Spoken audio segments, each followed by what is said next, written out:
Okay, so today we're going to talk about Guillain-Barre Syndrome. This is an autoimmune that mainly attacks the nerves in your body. Next slide. Okay, as I said, this is a rare disorder in which your body's immune system attacks your nerves, and especially the myelin, the covering that covers your nerve, the cover of your nerves. Um, Weakness and tingling in your extremities are usually the first symptoms. So you get the tingling feeling, usually starts in your legs. No, these sensations can quickly spread, eventually paralyzing your whole body. In its most severe form, Guillain-Barre syndrome is a medical emergency. Most people with the condition must be hospitalized to receive treatment. So it could be really serious, but usually most people recover from it.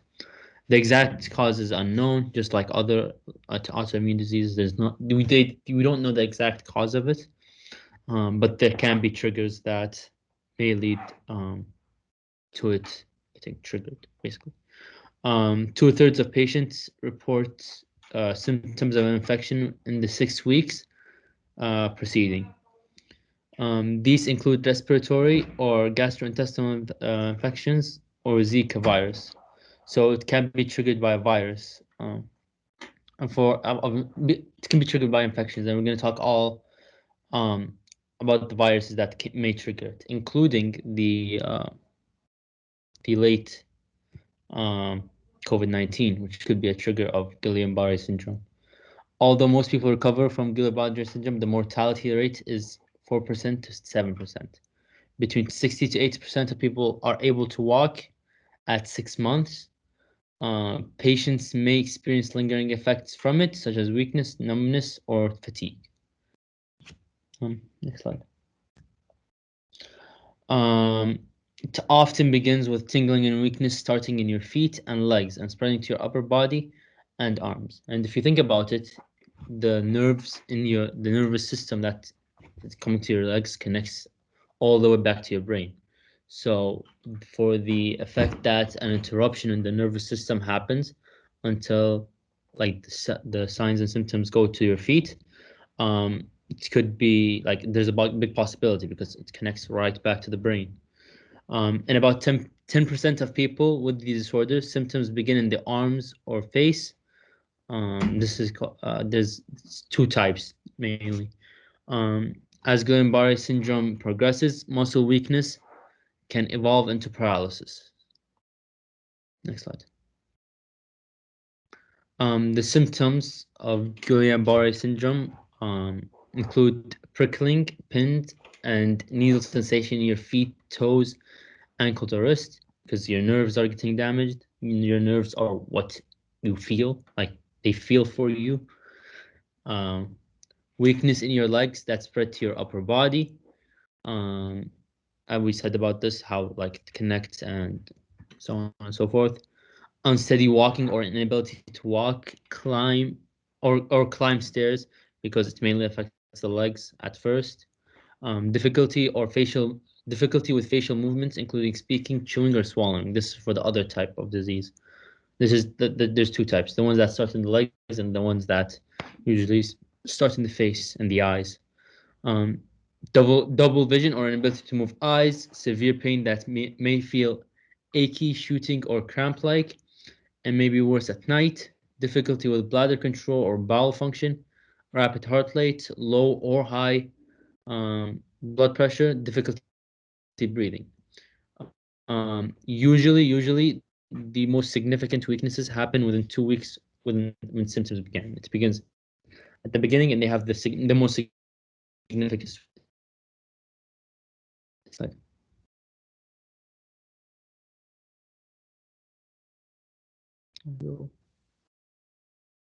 Okay. So as I said, there are there's AIDP. This is the most common, and this is the one that starts in the lower part of the body, the legs, the nervous system, always like.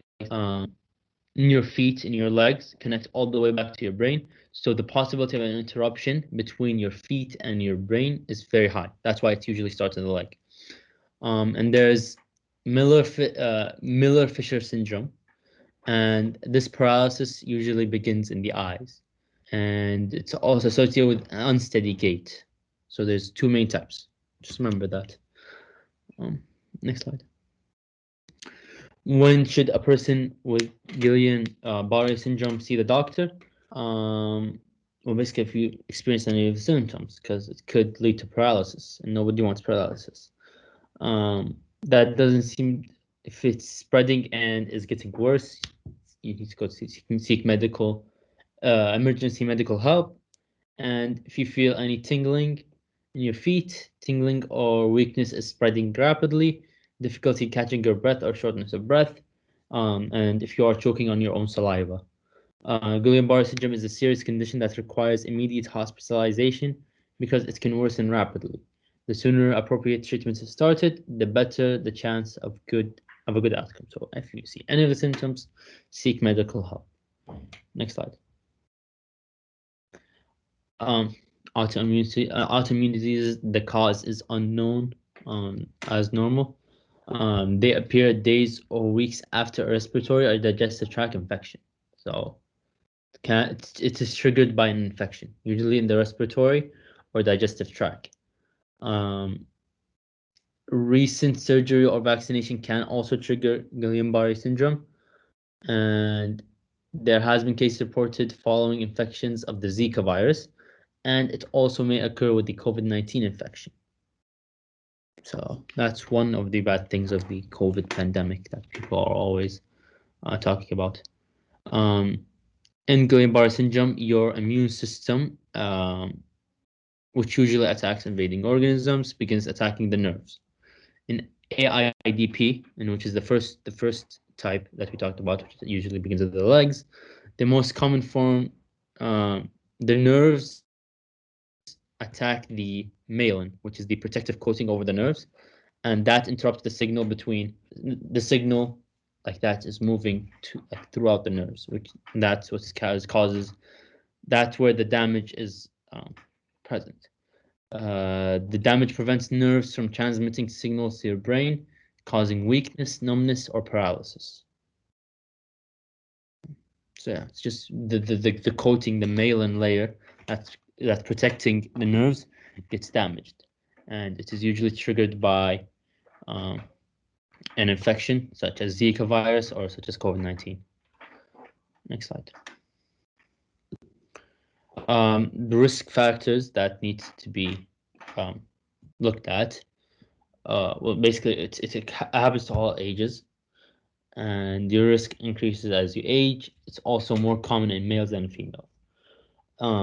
The triggers and viruses that can cause um, Guillain, Guillain-Barre syndrome is um, types of bacteria, influenza virus, cytomegalovirus, Epstein-Barr virus, Zika virus, hepatitis A, B, C, and E, HIV, mycoplasma pneumonia, surgery, trauma, Hodgkin's lymphia, rarely influenza vaccine or childhood vaccination, and COVID-19 infection.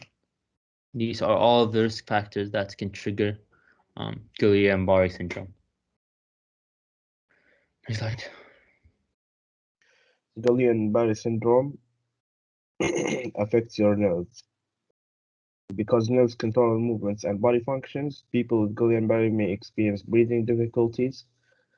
The weakness or paralysis can spread to the muscles that control breathing, a potentially fatal complication. Up to 22% of people with Guillain-Barre syndrome need temporary help from a machine to breathe within the first week when they're hospitalized for treatment. There's also residual numbness or other sensations. Most people with Guillain-Barre syndrome recover completely or have only minor residual weakness, numbness, or tingling. Heart and blood pressure problems, blood pressure fluctuations, and irregular heart rhythms are common side effects of Guillain-Barre syndrome. And pain, One-third of people with Guillain-Barre syndrome experience severe nerve pain, which may be eased with medication. Bowel and bladder function problems. Sluggish bowel function and urinary retention may result from Guillain-Barre syndrome. Blood clots. People who are immobile due to Guillain-Barre syndrome are at risk of developing blood clots until you're able to work independently. Taking blood thinners and wearing supported stockings may be recommended. Pressure sores. Being immobile also puts you at risk of developing bed sores. Frequent repositioning may help avoid the problem. Relapse. From 2 to 5% of people with Guillain-Barre syndrome experience a relapse. Severe early symptoms of Guillain-Barre syndrome significantly increase the risk of serious long-term complications. Rarely, death may occur from complications such as respiratory distress syndrome and heart attacks.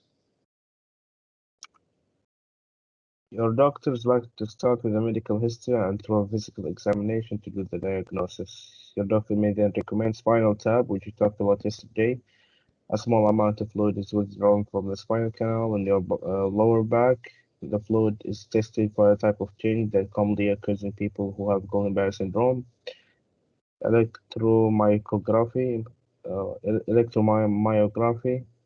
Thin needle electrodes are inserted into the muscles your doctor wants to study. The electrodes measure nerve activity in the muscles. Nerve conduction studies. Electrodes are taped to the skin above your nerves. A small shock is passed through the nerve to measure the speed of nerve signals. There's no cure for Guillain-Barre syndrome, but two types of treatments can speed recovery and reduce the severity of the illness. Plasma exchange or plasmapheresis. The liquid portion of part of your blood is removed and separated from your blood cells. The blood cells are then put back into your body, which manufactures more plasma to make up for what is removed. Plasmapheresis may work by ridding plasma of certain antibodies that contribute to the immune system's attacks on the peripheral nerves. And there's immunoglobulin therapy. Immunoglobulin therapy containing healthy antibodies from blood donors is given through a vein. A high doses of immunoglobulin can block the damaging antibodies that may contribute to Guillain-Barre syndrome.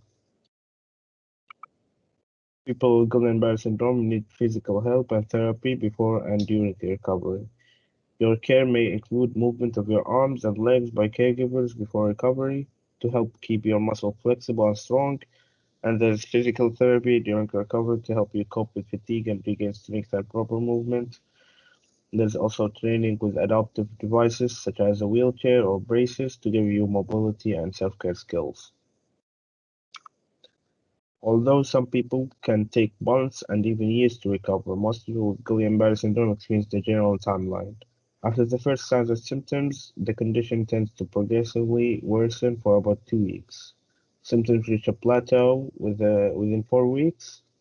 Recovery begins, usually lasting 6 to 12 months, though for some people it could take as long as 3 years. Thanks for your attention. Here's the end of the presentation.